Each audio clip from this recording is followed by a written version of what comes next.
Hello everyone, welcome to our channel gain knowledge free. Friends, अगर आप LIC agent है या आप एलआईसी एजेंट बनना चाहते हो तो सबसे पहले आपके दिमाग में ये सवाल आता होगा कि अगर आप मिनिमम टारगेट कंप्लीट नहीं कर पाए तो क्या होगा, क्या आपकी एजेंसी टर्मिनेट हो जाएगी। अगर आपकी एजेंसी टर्मिनेट हो जाती है तो आप उसको रीइंस्टेट कैसे कर सकते हैं। फ्रेंड्स, रीइंस्टेट से मेरा मतलब है कि आपको वो पोजीशन वापस मिलना जो आपकी पोजीशन टर्मिनेशन से पहले थी।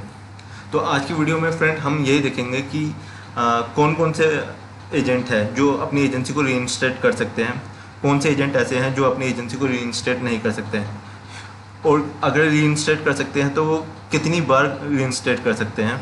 ठीक है, और अगर रीइंस्टेट नहीं कर सकते हैं तो क्या कोई और प्रोसेस है जिससे वो दोबारा एलआईसी के एजेंट बन सकें। तो फ्रेंड चलिए आइए देखते हैं। तो सबसे पहले हम डिस्कस करते हैं कि ऐसे कौन से एजेंट है जो रीइंस्टेट अपनी एजेंसी को कर सकते हैं। तो सबसे पहले वो एजेंट जिन्होंने अपनी एजेंसी अपनी लाइसेंस एक्सपायर हो जाने की वजह से खो दी है या आपकी जो टर्मिनेट हो गई है, तो आप उस एजेंसी को रीइंस्टेट कर सकते हो। सेकंड, अगर आपकी एजेंसी को 24 मंथ नहीं हुए टर्मिनेशन से, क्या अगर सपोज करो अगर आपकी एजेंसी जो है 30 जून 2018 को टर्मिनेट हुई थी तो आप मैक्सिमम 29 जून 2020 तक रीइंस्टेट करवा सकते हो। ठीक है, अगर 24 मंथ तक आपने रीइंस्टेट नहीं करवाई तो आप उस एजेंसी को रीइंस्टेट नहीं करवा पाओगे। और अब डिस्कस करते हैं कि कौन कौन एजेंट है जो अपनी एजेंसी को रीइंस्टेट नहीं कर सकते।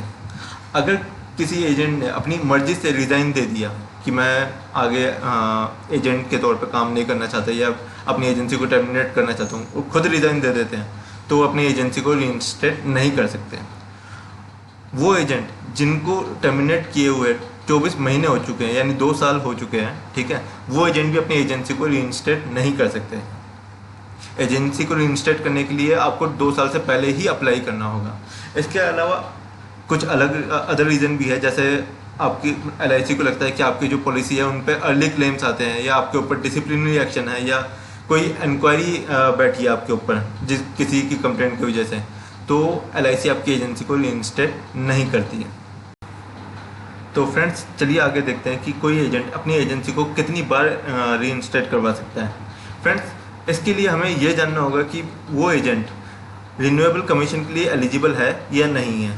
फ्रेंड्स, रिन्यूएबल कमीशन के लिए एलिजिबल कोई एजेंट तभी होता है अगर जिसने अब एलआईसी के साथ कम से कम 5 साल से जुड़ा हो और उसकी जो है 25 पॉलिसी अभी करंटली वर्किंग हो।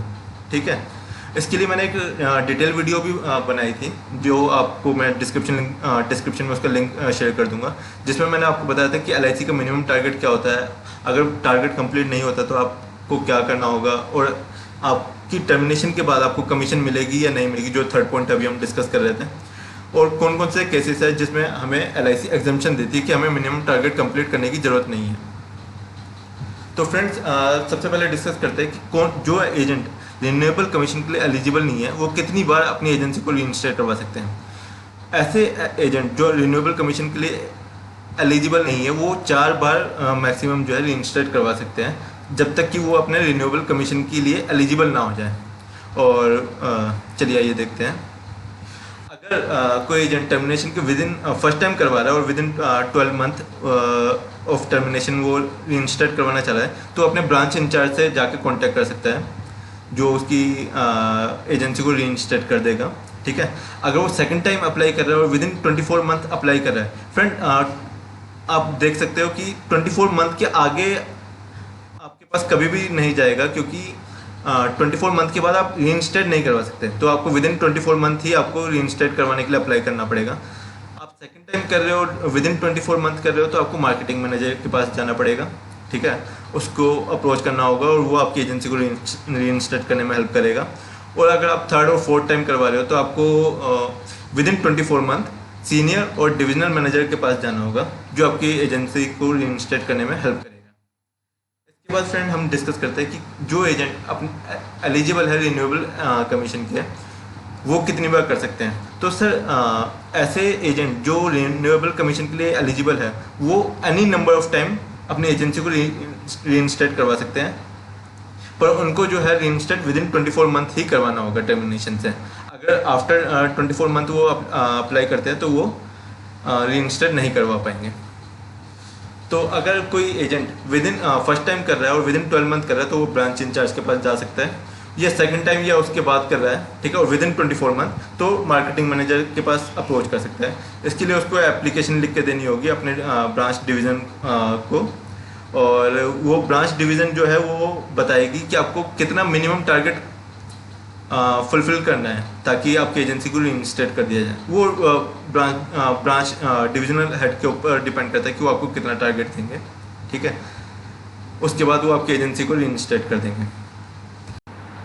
तो फ्रेंड्स आगे डिस्कस करते हैं कि ऐसे एजेंट जो अपनी एजेंसी को रीइंस्टेट नहीं करवा पाए क्योंकि उनके टर्मिनेशन को 24 मंथ्स कंप्लीट हो चुके हैं, तो क्या वो LIC के साथ दोबारा जुड़ सकते हैं?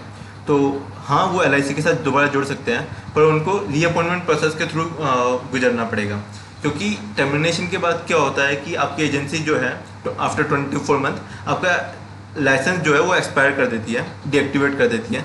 तो आपको रीअपॉइंटमेंट के प्रोसेस के थ्रू जाना होगा और आपको एक नया एजेंट को मिलेगा, ठीक है, जिसके थ्रू आप LIC दोबारा ज्वाइन कर सकते हैं। तो ऐसे एजेंट्स जिन्होंने रिज़ाइन कर दिया है या जिनको 24 मंथ कंप्लीट हो चुके हैं आफ्टर टर्मिनेशन, वो रीअपॉइंटमेंट प्रोसेस के थ्रू जा सकते हैं, पर उनको ग्रेचुइटी या क्लब मेंबरशिप जैसा अगर कोई मेंबरशिप दी हुई है LIC ने तो वो बेनिफिट आप दोबारा नहीं ले सकते हैं। और आज के लिए बस इतना ही फ्रेंड्स। आपको ये वीडियो कैसे लगी हमें कमेंट सेक्शन में ज़रूर बताइए। इस वीडियो को लाइक कीजिए और सजेस्ट कीजिए कि हम नेक्स्ट वीडियो किस टॉपिक पे बना सकते हैं, और don't forget to subscribe our channel. Thank you. और नेक्स्ट वीडियो में हम आपको बताएंगे कि ऐसे कौन से 5 ऐप्स हैं जो बहुत यूज़फुल है, जो हर LIC एजेंट के मोबाइल में होना चाहिए। Thank you.